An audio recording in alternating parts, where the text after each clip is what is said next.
kita ambil serius, kita abain aja gitu. Kita abain aja.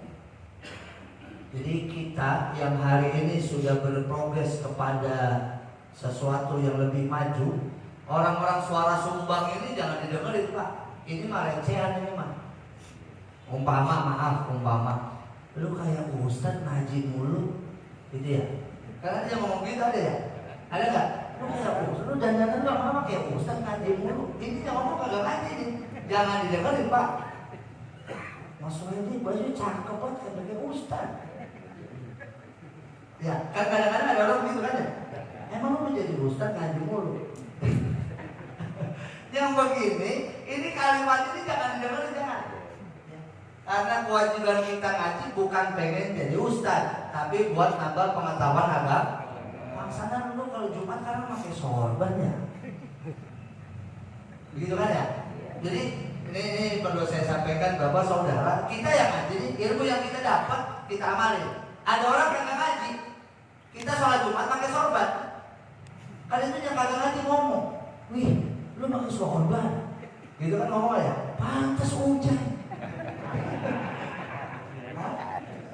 Pantes hawanya adem banget ini, ada ulu pakai sorban.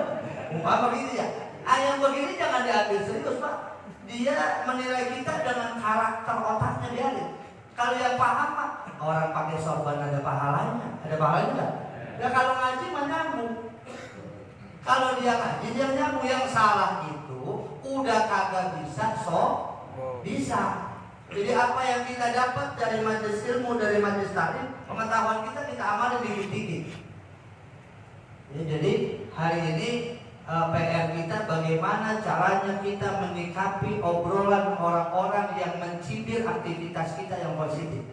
Ya. Jadi kalau ada orang dia mencemooh, mencibir, apalagi ngomentarin atau juga umpama dia menghina, biarin aja. Itu tidak mengurangi derajat kita Pak. Justru kalau kita marah, sabar kita hilang, emosi kita keluar, jadi setan yang girang. Yang girang siapa? Setan girang. Tuh doang Ustaz marah gitu kan.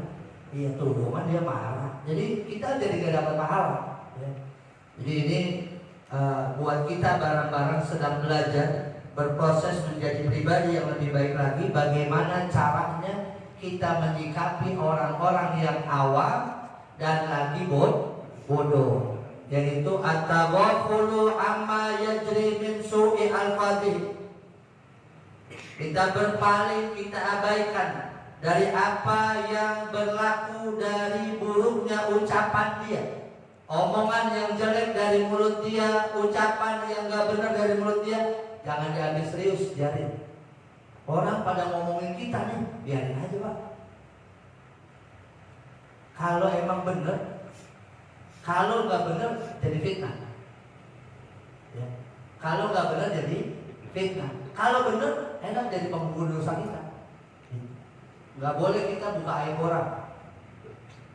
Cuman beda kesalahannya, beda doang Pak. Contoh, kenapa dari awal bahasan ini kita pernah diajarkan jangan sering-sering ngomongin orang.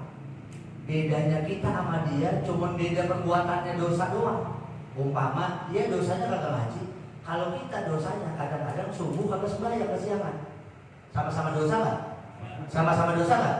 Cuman kadang-kadang kita ngomongin dia gara-gara dia kagak. Dia ngomongin kita gara-gara nggak sembahyang. Sama-sama dosa nggak? Nah, ini nyambung apa kagak ini?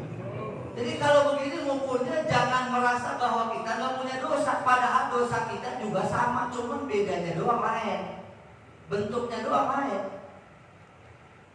ya, bentuknya doang. Ya.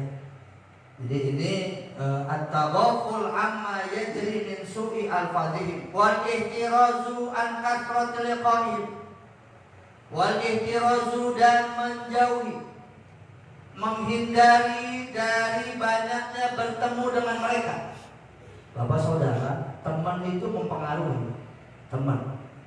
Maka kalau Bapak sering kongko sama yang model begini tadi, akhirnya kita lama-lama ke bawah. Terus harusnya bagaimana? Jangan sering-sering ngobrol sama yang model begini, jangan. Kalau bapak ngobrol sama orang yang suka menebar kebencian, lama-lama ikut benci sama orang. Kalau kita ngobrol sama orang kaya, lagu kita kayak orang kaya, lagunya doang. Coba, lagunya doang. Coba apa? Tulang pinggang aja nular sama orang kaya, tulang pinggang doang. Padahal yang kaya siapa? Temannya kita. Dan di juga kita mah. Berteman itu ngaruh pak. Berteman orang bodoh itu jadi bodoh. Berteman sama orang pintar jadi ikut. Berteman sama yang rajin, insya Allah lama-lama jadi ke bawah rajin. Alhamdulillah.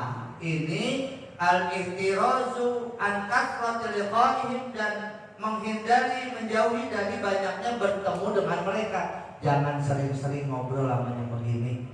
Jangan sering-sering ketemu sama mereka. Wal hajati ilaihim, dan banyaknya kebutuhan kepada mereka. Jangan suka sering berhubungan, minta hajat sama dia. Akhirnya dia jadi jual mahal. Ini keadaan buat kita, orang yang dihadapkan pada orang yang awam, apalagi dia bodoh dari pengetahuan. Maka bagaimana caranya kita menghindari untuk mengurangi banyaknya bertemu, berjumpa dengan mereka. Wal hajat ilaihim, dan kebutuhan terhadap mereka. Jadi jangan banyak-banyak berharap dengan orang yang bodoh. Kecuali Ustaz, bagaimana kalau dia bodoh tapi akhirnya dia ke bawah kita? Beda lagi kalau itu. Emang tugas kita begitu. Jangan sampai kita ke bawah sama. Kadang-kadang kita ke bawah sama dia.